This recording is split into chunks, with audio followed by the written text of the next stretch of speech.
Good evening. Thank you for coming down to the National Library.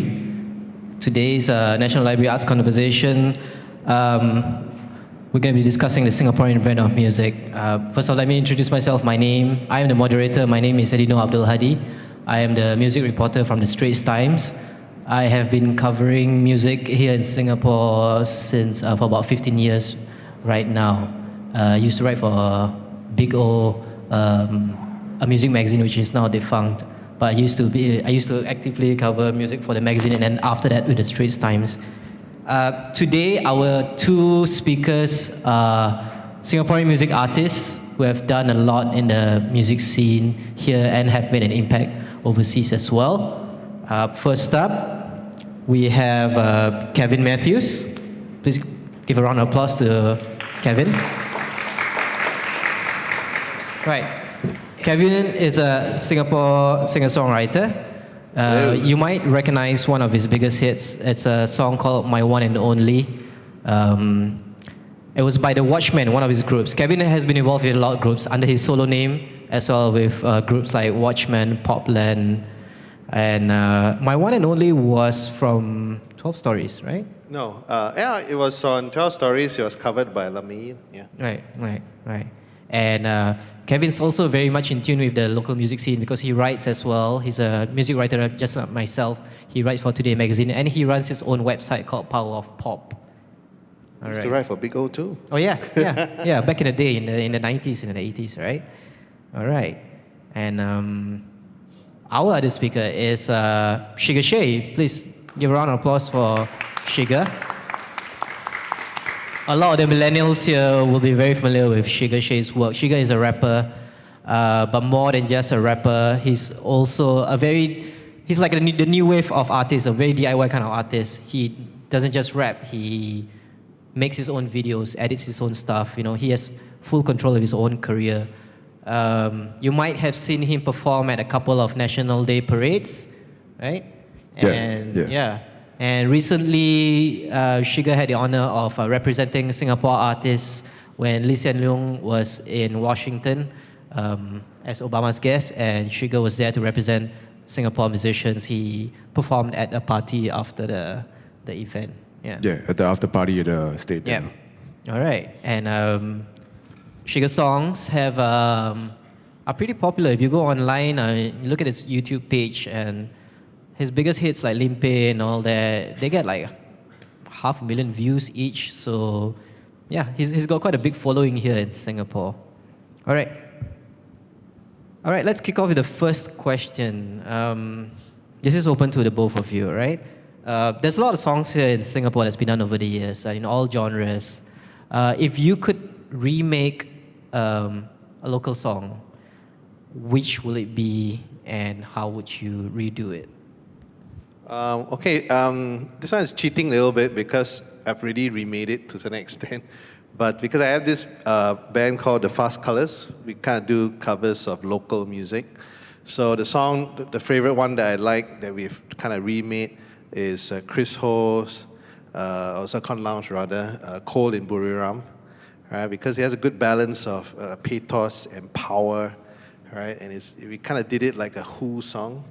So like I said, it's a bit cheating because I've already done it. But that's kind of like the most memorable thing that we've done, the cover of local music, yeah. Right. But why that song in particular? I mean, Chris had a lot of songs. Zakon Lounge had a whole album of songs.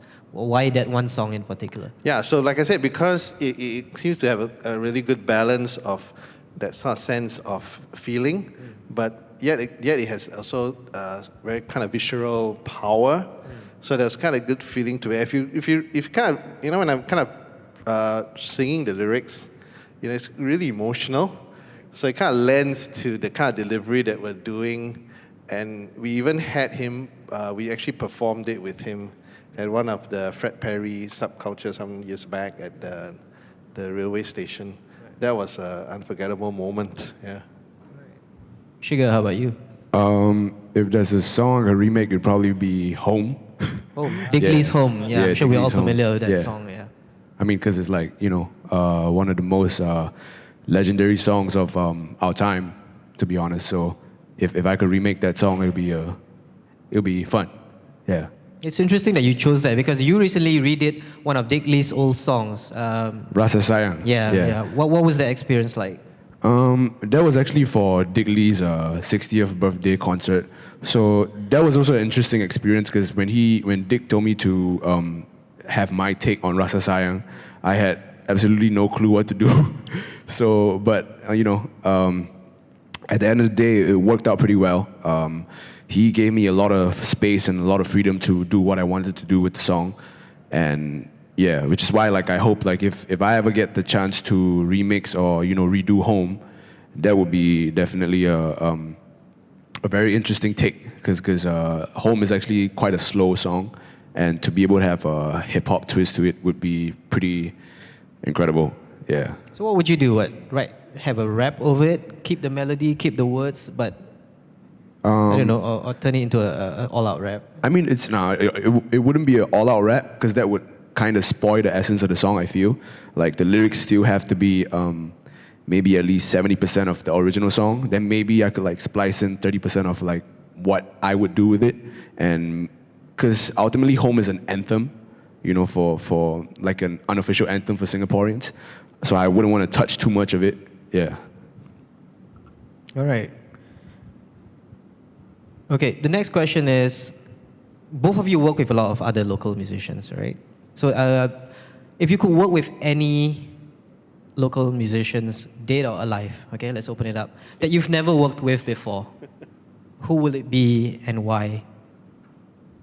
Well, I would love to work with someone who's like totally different from my style, because my style is so old school, right? And it's just to kind of push the boundaries and to get out of my comfort zone, right? And someone who's really on top of his game. So what do you say, Sugar? Let's do it. Right, so how would you do it if you were a Sugar? No, because the thing is that, because one important points about my songwriting is writing about the Singapore experience. So, right, whether I love Singapore, Orchard Road, and all that, and that's something that's quite rare here. So that's what I really love about Sugar's stuff, because he really writes about the Singapore experience. And I'm always laughing out loud when I listen to his stuff, because it's like, yeah, this is so real. And this is so true, and this really represents a big chunk of what is real in Singapore, and that's what I love about it. And I would love to be able to kind of, have my own sensibility and try to understand how that would work in a hip hop context, because I've never done any hip hop in my life. Yeah. Yeah, that'd be pretty interesting if me and Kevin got together to do something. But if there's any Singaporean artist I would want to work with, it'll probably be Taufik. Taufik Batista. Like I've known him for a while, since I started doing music and stuff, but we just never had the opportunity to sit down in the studio together. Yeah, so that would be pretty interesting. Okay, Taufik has a bit of a hip hop background as well. Yeah.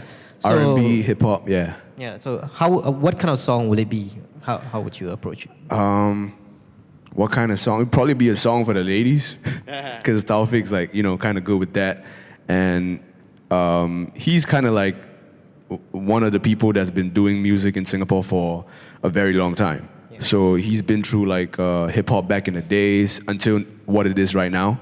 So to have his perspective and take on what hip hop can be now, or like what popular music can be right now, would be pretty cool. All right. Okay, let's go back to the beginning for both of you. Okay, tell us about your music journey. How you got to where you are today, Kevin.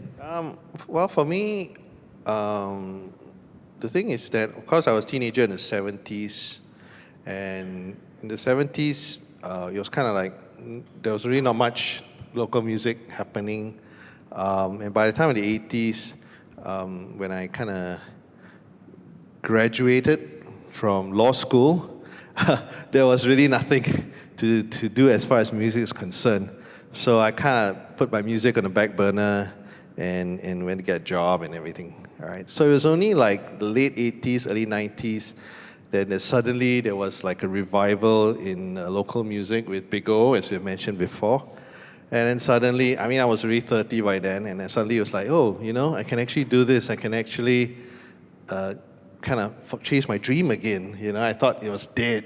I really thought it was dead. And so, you know, really very much thanks to Big O at the time for giving me the opportunity. They really helped me get my music out there on some of their, you know, their new school rock CDs, as well as helping me to get a recording contract back then. So that definitely Big O was part of that journey. And also would like to acknowledge that another person who was very important was Eric Koo, who's a great fan of my music and helped me to get a lot of the music in a lot of his movies and stuff. So that that kind of helped me along, right? Even as I was like doing music part time and having a job and all that sort of thing. Yeah.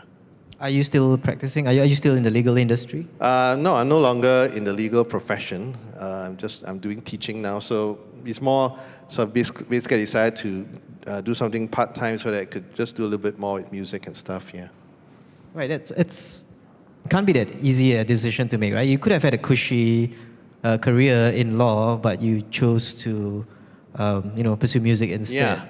Yeah, because my passion. I mean, it's a cliche now, right? When you say, "Oh yeah, my passion is music," but really, I'm obsessed with music. Music is life. I do so many things in music, and I found that, as far as law is concerned, if I'm working, it's really literally 9 to 11 p.m., all right? So it's like really 12-hour days, and there's really no time to dedicate yourself to doing music. So I really wanted to spend more time with bands and musicians, as well as on my own music and writing and everything, to really get the most I can get out of life in music as far as I can.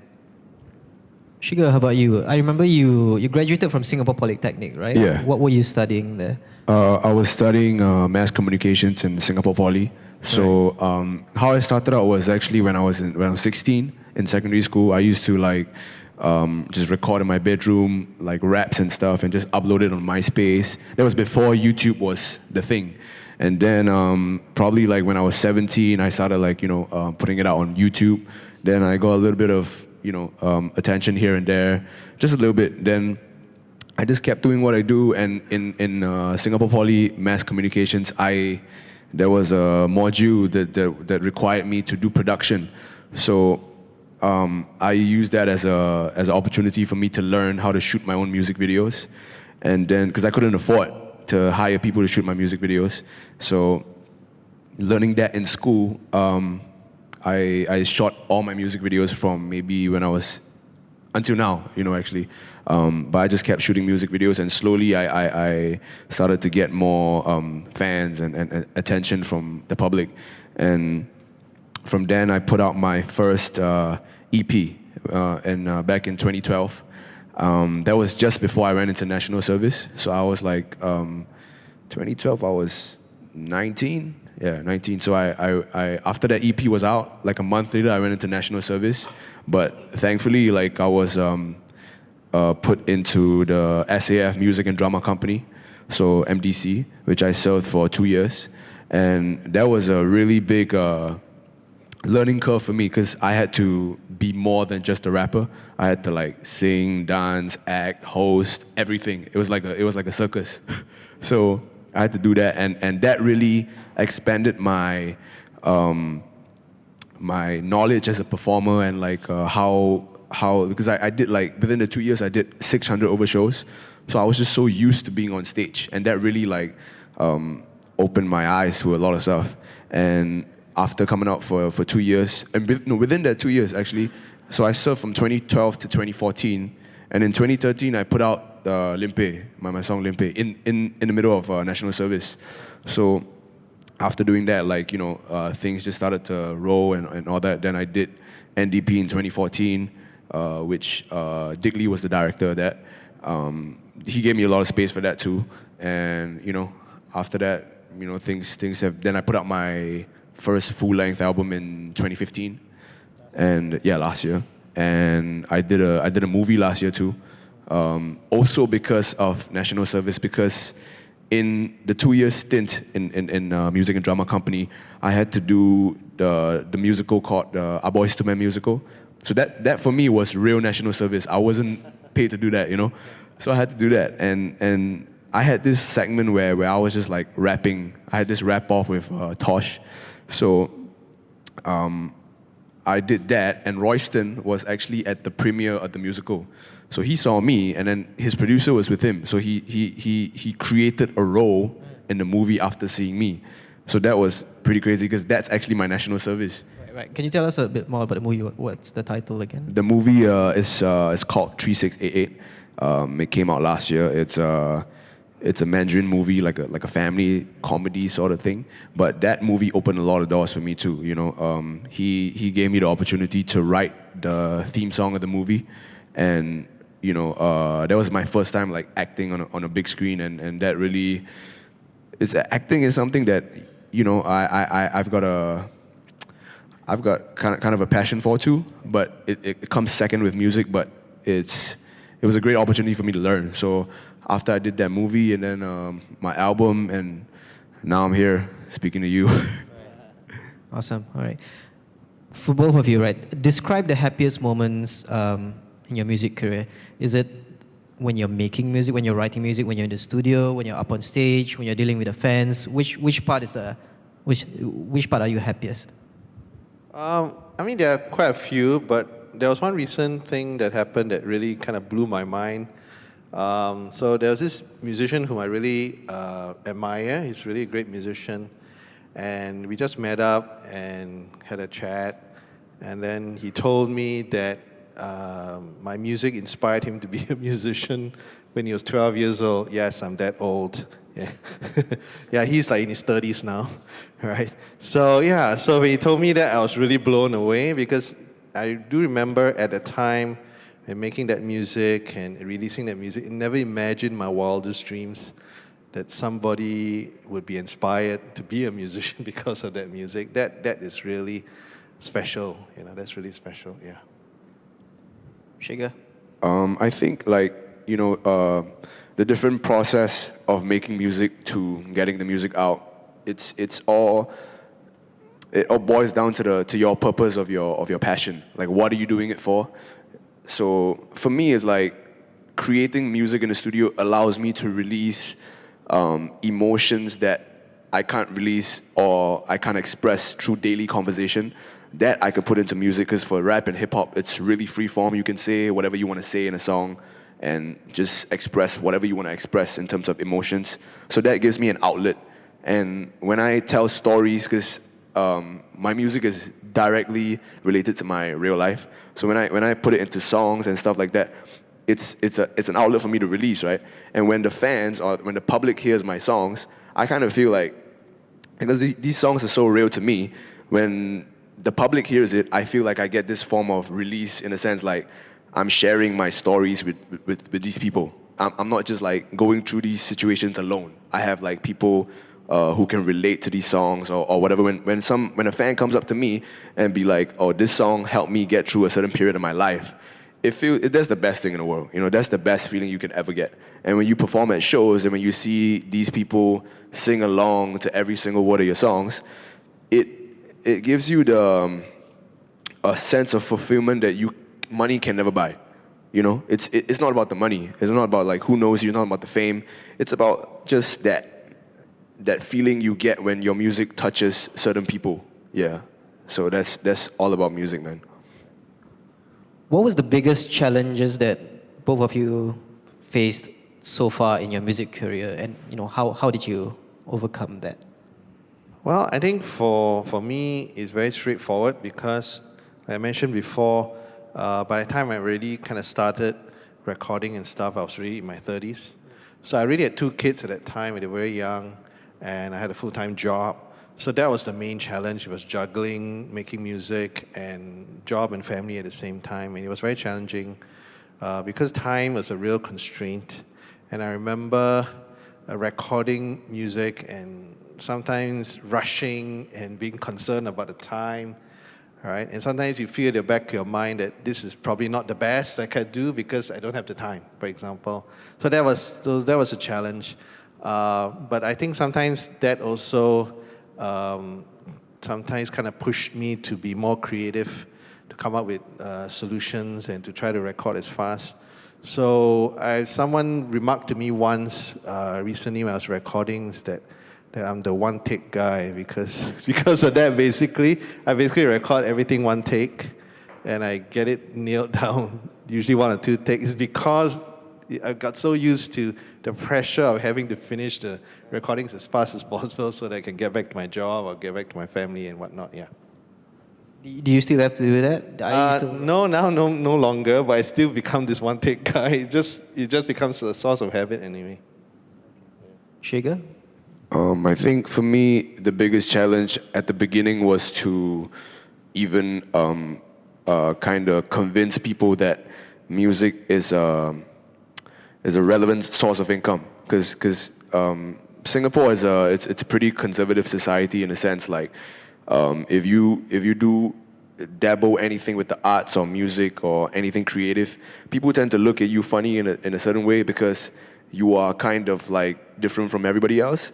So at the start of it was difficult in that sense, like convincing my relatives and all that because they will always be asking me like, when are you gonna get a proper job, stuff like that, and you gotta have to constantly fight that, whether it's with yourself or whether it's with other people. So that was like the biggest challenge for me at the beginning. Yeah. All right. What makes Singapore music distinctive? Is it a genre? Is it the melodies? Is it the language that you use? Kevin, I remember you came out with this term called S-Rock a few years ago. Can you tell us what S-Rock means to you and what it's all about? Okay, so S-Rock basically is a shortened form of Singapore rock.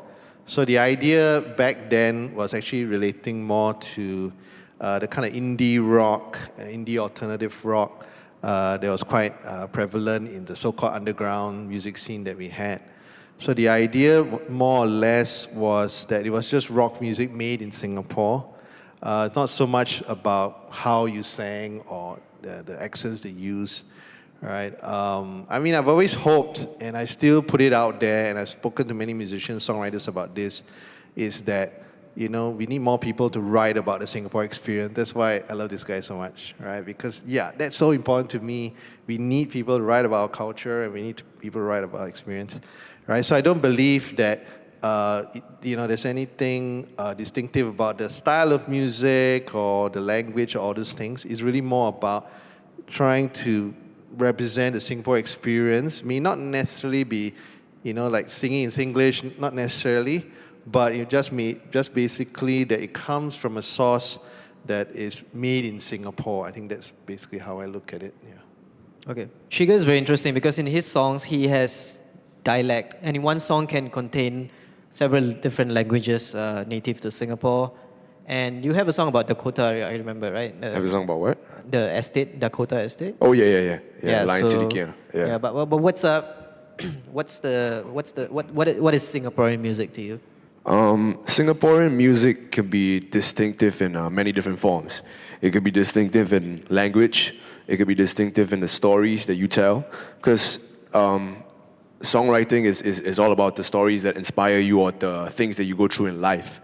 So the things and situations that you come across in Singapore will never be the same, no matter how much you try, anywhere else in the world. So that itself, it already defines Singapore music because the stories that come across through the songs in Singapore are different from anywhere else in the world, whether you can tell or not.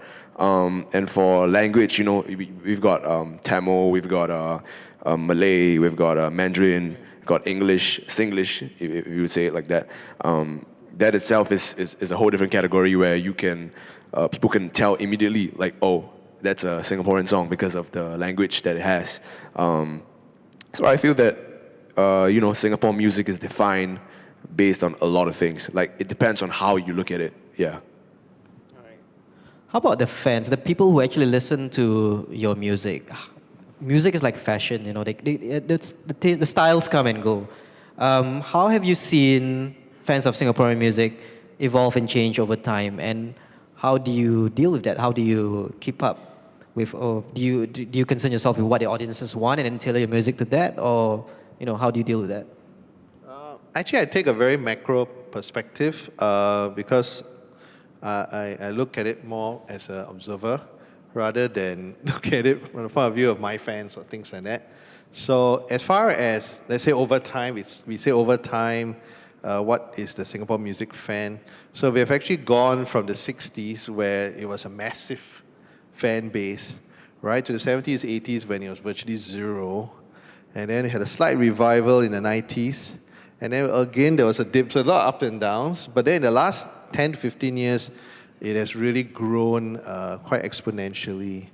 And I think that a lot of that has got to do with the kind of standard of musicianship to one extent, having more venues to play at, more government support in the Arts Council and Esplanade and all that, and also all the music schools that we have nowadays. So all that kind of contributes to a raising of standard overall, and also increases the appreciation of the fan base. So that's kind of the way I look at it. And of course, you have social media and internet. So it's a very different ballgame now. The social media has helped to kind of Singapore artists and bands to get more fans and get more appreciation. So I think we have kind of evolved to a point now where we've gone past the time where we used to think, Singapore music is inferior. But I think we've come to accept that, Singapore music is just as good as anywhere else. Yeah. How about you, Shiga? I started out like somewhere between like '09. So from '09 to now, it's been like 7 years. The change, it's a very distinct change, like from 7 years ago, because back then, when I started out, it was still at the point of time where people kind of viewed Singapore music as like, inferior, if you would say, and like people didn't really like want to go for anything